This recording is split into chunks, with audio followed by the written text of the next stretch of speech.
आप कहाँ जा रहे हैं प्रताप? हमें बहुत दुख है कि जो भी हुआ एक राजवंशी बहन के विवाह में हुआ, और अब जो होगा वो विवाह नहीं, व्यापार होगा, मोल भाव होगा, तो हम देख नहीं पाएंगे। ऐसा कुछ नहीं होगा प्रताप, आप रुक जाइए, हम अवश्य कोई ना कोई हल निकाल लेंगे। नहीं भारमल जी, यदि बात मान और मर्यादा की होती तो हल तलवार की नोक से लिखा जाता, किंतु हमें दुख है कि यहाँ पर हाथ जो उठ रहे हैं वर पक्ष के, वो तलवार उठाने के लिए नहीं, एक दिए हुए वचन की दुहाई देने के, और वो हमें पसंद नहीं। नहीं प्रताप, सब कुछ ठीक हो जाएगा, आप कहीं नहीं जाएंगे। वैसे भी हमने आपको विधिवत विदा नहीं किया है। विदा होने तक हम यहाँ पर रुक गए तो कई कायर इस संसार से विदा हो जाएंगे भारमल जी, किंतु नहीं, हमने आपको वचन दिया है, हम यहाँ पर संबंध निभाने आए, तलवार उठाने में। आज्ञा दीजिए।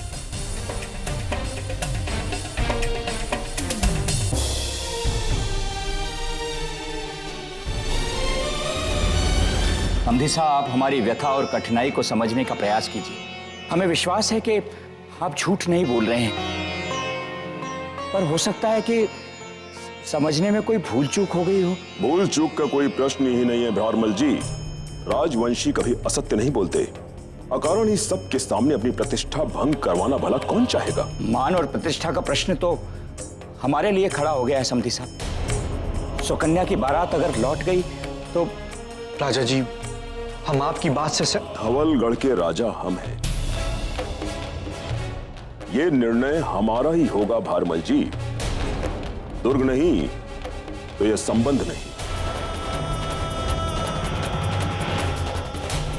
ठीक है, आप हमें थोड़ा समय दें ताकि हम शहंशाह से विचार विमर्श कर सकें, उन्हें मना सकें। यदि हम आपको समय दे भी दें तो क्या आप हमें ये वचन देते हैं कि रतनपुर का दुर्ग हमें मिलेगा?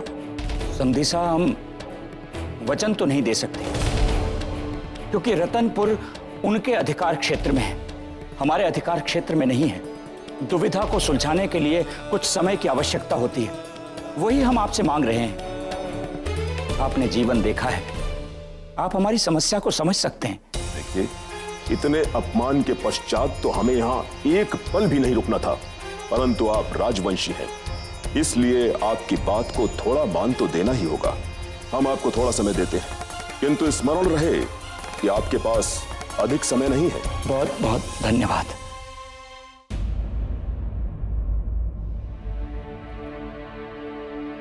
मोती, तुमने सुकन्या को देखा क्या? वो अपने कक्ष में नहीं है, और तुम कहाँ थी इतनी देर से? सुकन्या मासा के पास है, और हम आपके लिए आवश्यक पत्र लेकर आए। ये संदेश किसने भेजा हमें? वो जब हम यहाँ आ रहे थे ना, तो देविका दासी के पति ने दिया। क्या लिखा है इसमें?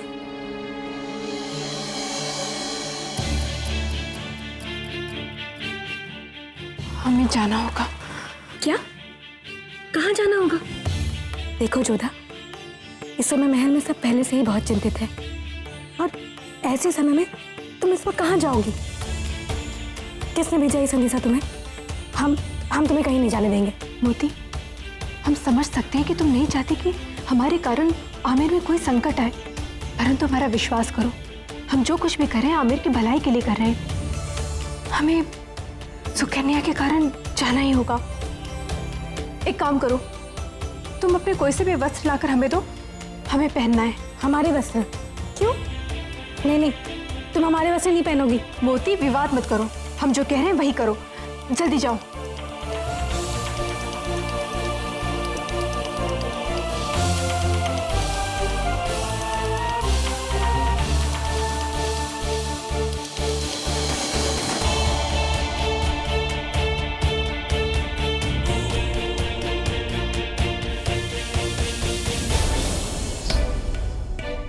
क्षमा कीजिए, आने में थोड़ा विलंब हुआ, वो बापूसा से छिपकर आना पड़ा। कहिए, आप क्यों मिलना चाहते थे हमसे? क्योंकि हमें लगा वो केवल आप ही हैं जो हमें समझ पाएंगी। हमारी कुंवर प्रताप से बात हुई, दुर्ग के नाम पर जो भी क्लेश चल रहा है वो उचित नहीं है। ये कन्याधन दान से अधिक व्यापार लग रहा है। आज जो कुछ भी हुआ वो शुभ नहीं था। तो आप अपने बापू से बात क्यों नहीं करते हैं? आप समझ सकते हैं जोधा जी, हमारे संस्कार हमें अपने माता पिता के समक्ष बोलने की अनुमति नहीं देते, परंतु हम सुकन्या से विवाह करना चाहते हैं। हमारे पिताश्री जिस बात पर अड़े हुए हैं वो उनका हट नहीं है, बल्कि आत्मसम्मान है। शरीफुद्दीन स्वयं चलकर हमारे पास आए थे और उन्होंने ही कहा था कि विवाह के उपलक्ष्य में ये दुर्ग हमें भेंट में दिया जाएगा। अब यदि बापू साहब इस किले के बिना विवाह स्वीकार करते हैं तो हम सबके समक्ष झूठे साबित होंगे। और आप तो जानती हैं जोधा जी, राजवंशियों के लिए मान और वचन की कितनी प्रतिष्ठा है। हमें ऐसा प्रतीत होता है कि मुगल हमारे साथ कोई खेल खेल रहे हैं, और हमसे अधिक आपके परिवार के साथ। हमें ज्ञात है हमारे पिताश्री की हट आपको लालच लग रही है। एक स्त्री के मान के आगे दुनिया का कोई भी दुर्ग मूल्यवान नहीं होता, किंतु हम ये भी जानते हैं कि यदि वो दुर्ग हमारे पिता को नहीं सौंपा गया तो वो हमारा और सुकन्या का विवाह नहीं होने देंगे। तो अब आप अपनी बात बताइए, क्या आपके लिए भी सुकन्या से अधिक महत्वपूर्ण दुर्ग है? यदि ऐसा होता तो हम आपको मिलने के लिए यहाँ नहीं बुलाते। हम सुकन्या से विवाह करना चाहते हैं। कन्याधन दान के नाम पर जो कुछ भी हो रहा है हम इसका विरोध करते हैं। हमें ये दुर्ग नहीं चाहिए। आपको जो कहना था आप कह चुके।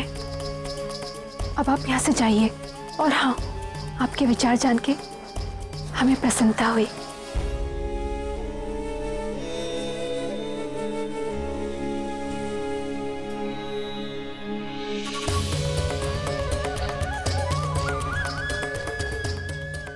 जोधा, जोधा, क्या हुआ? तुम इतनी चिंतित क्यों हो? और ज्यादा खुश होने की जरूरत नहीं है, ये सब कुछ वापस आ जाएगा। समधी शाह ने शपथ लेकर कहा है कि उन्हें दुर्ग देने का वचन दिया गया था। शहनशाह कहते हैं कि उन्हें इस विषय में कुछ भी ज्ञात नहीं। शरीफुद्दीन स्वयं चलकर हमारे पास आए थे और उन्होंने ही कहा था कि विवाह के उपलक्ष्य में ये दुर्ग हमें भेंट में दिया जाएगा। क्या हुआ? ऐसी क्या बात हुई? अच्छा, बाद में बता दीजिएगा, अभी शीघ्रता करिए। कहीं किसी ने आपको हमारे वस्त्रों में देख लिया तो क्या उत्तर देंगे? नहीं मोती, अभी वस्त्र बदलने का समय नहीं आया है। हम समझे नहीं। बस यूं समझ लो कि हम जान गए कि इस कुचेष्टा के पीछे किसका हाथ है। बस एक बार अपने संदेह की पुष्टि करने के लिए हमें शरीफुद्दीन के पास जाना होगा। नहीं जोधा, ये सुरक्षित नहीं। हमें इस चुनौती का सामना करना ही होगा और हमारे पास केवल आज का दिन है। यदि आज हम इसका हल नहीं निकाल पाए तो हो सकता है कि कल तक बारात लौट जाए। एक बार सत्य की पुष्टि हो जाए तो शहंशाह को हमें समझाना आसान होगा। तुम यहीं रुको।